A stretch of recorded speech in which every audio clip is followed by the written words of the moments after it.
Bagi Anda yang baru saja bergabung, berikut berita utama kami hari ini.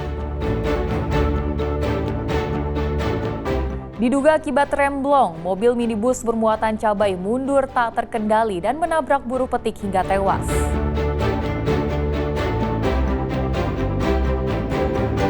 Tiga bangunan yang dikuasai preman berkedok ormas di Surabaya disegel polisi.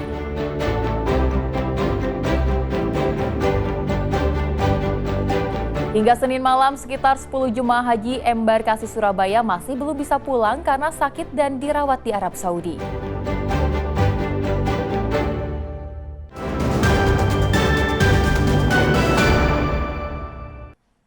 Tiga bangunan warga yang selama ini dikuasai preman disegel oleh polisi dan Satpol PP Surabaya. Penyegelan dilakukan setelah 5 preman yang menguasai dan menyewakan lahan dan bangunan secara ilegal ditangkap polisi. Aparat gabungan dari wilayah Kecamatan Magersari, Surabaya mendatangi 3 bangunan rumah di Jalan Keputran yang dikuasai oleh preman berkedok ormas. Petugas kemudian menyegel objek bangunan beserta lahannya dengan memasang garis polisi. Bangunan dan lahan ini disegel setelah terbukti digunakan kelompok preman berkedok ormas untuk kepentingan pribadinya. Penyegelan ini merupakan tindak lanjut dari ditangkapnya 5 preman berkedok anggota ormas yang menguasai bangunan dan menyewakannya ke pedagang pasar Keputran dengan tarif antara 2 hingga 4 juta rupiah per bulan. Bahkan pelaku juga mencuri sejumlah barang yang ada di dalam bangunan tersebut.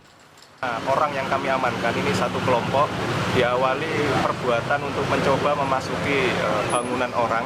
Setelah masuk bangunan orang, dia berupaya untuk menguasai dan menyewakan. Dari 6 TKP yang dilakukan atau diupayakan, hanya 3 yang berhasil dikuasai dan 3 tidak berhasil dikuasai karena sudah tercium oleh pemiliknya dan digagalkan oleh Polsek Tegalsari.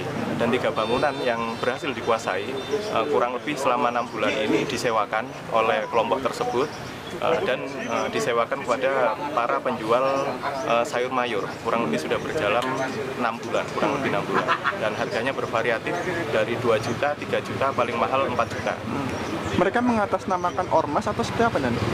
Kalau sekilas memang setelah berhasil menguasai bangunan, mereka memasang bendera atau menancapkan bendera yang kebetulan hari ini sudah dicopot.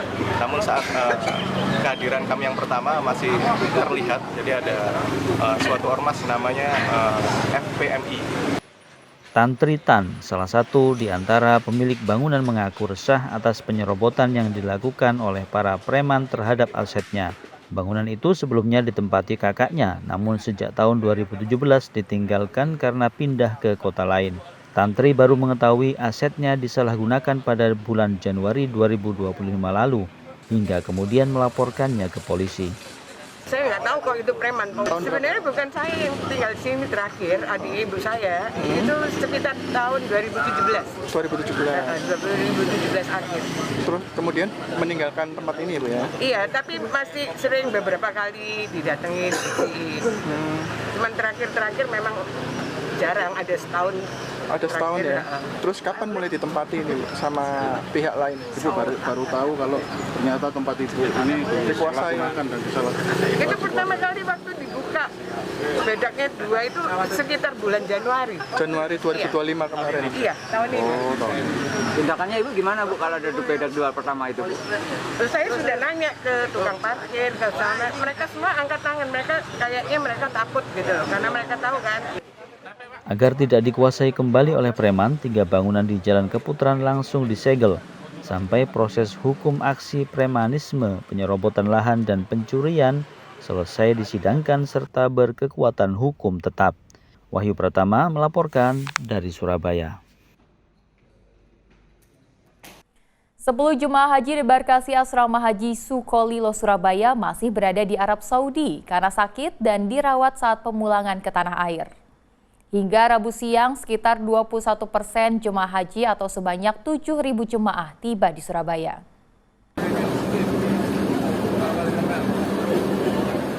Panitia penyelenggara ibadah haji PPIH Debarkasi Surabaya hingga Rabu siang telah memulangkan sebanyak 21 kloter jemaah haji.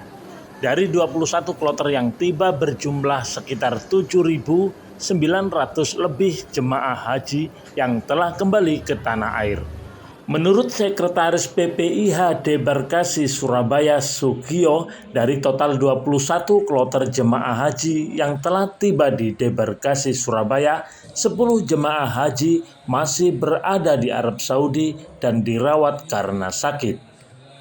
Selanjutnya, jemaah haji yang sakit dan tertinggal dari kelompok terbang akan dipulangkan jika sudah sembuh dengan mengikuti kloter berikutnya.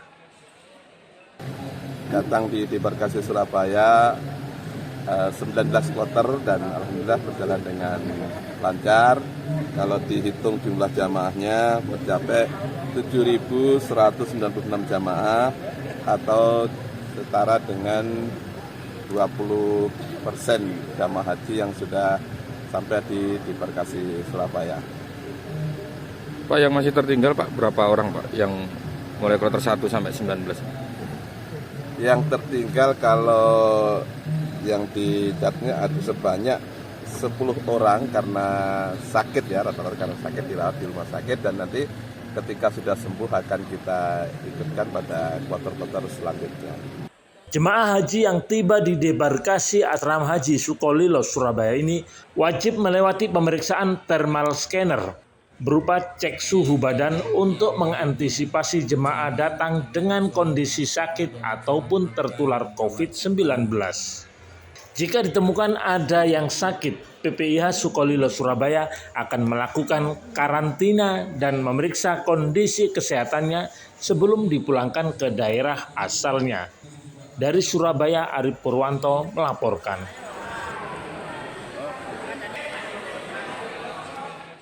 Seorang wanita yang diketahui berprofesi sebagai tukang kredit keliling di kawasan Pasar Legi, Ponorogo ditemukan tewas di kontrakan. Polisi yang datang melakukan olah TKP menemukan obat-obatan di samping jenazah. Warga Jalan Sulawesi, Kelurahan Mangkujayan, Kabupaten Ponorogo digegerkan dengan penemuan mayat wanita membusuk di rumah kontrakan. Korban diketahui bernama TB Pangaribuan, 72 tahun, asal Pulau Gadung, Jakarta Timur. Terus apa ya, sengasangi kok bau gitu loh. Terus saya gini, terus diinceng sama dhuwur gitu loh Mas. Angin-angin. Terus ada mak wis ketok buntung gitu. Mak itu terus minta tolong saya loh. Mbak anu, Dek, tolong ono gitu. Enggak, sendiri. Itu di pasar sendiri. Hidup sendiri. Pekerjaannya apa, jualan? Enggak, itu loh. Operasi uang-uang pinjam simpan pinjam uang di pasar itu loh. Warga kemudian melapor ke polisi. Sejumlah anggota polisi dari sektor Ponorogo yang tiba di lokasi kejadian langsung melakukan olah TKP dan memeriksa saksi serta mengumpulkan barang bukti. Dari hasil pemeriksaan sejumlah saksi dan olah tempat kejadian perkara, diketahui jika korban tinggal seorang diri. Wanita yang berprofesi sebagai tukang kredit keliling ini diduga sakit lantaran ditemukan obat-obatan di samping mayat korban. Kita lihat dari atas, ternyata ada orang sudah tergeletak, sudah ada baunya, itu bau sudah menyengat. Mungkin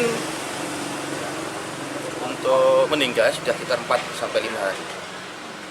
Itu banyak darah itu karena dia jatuh atau karena faktor busukan atau gimana Pak? Busukan, udah sekitar 4-5 hari baru diketahui sama warga sekitar.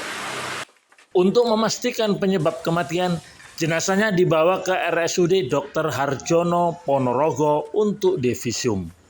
Dirgo Suyono melaporkan dari Ponorogo.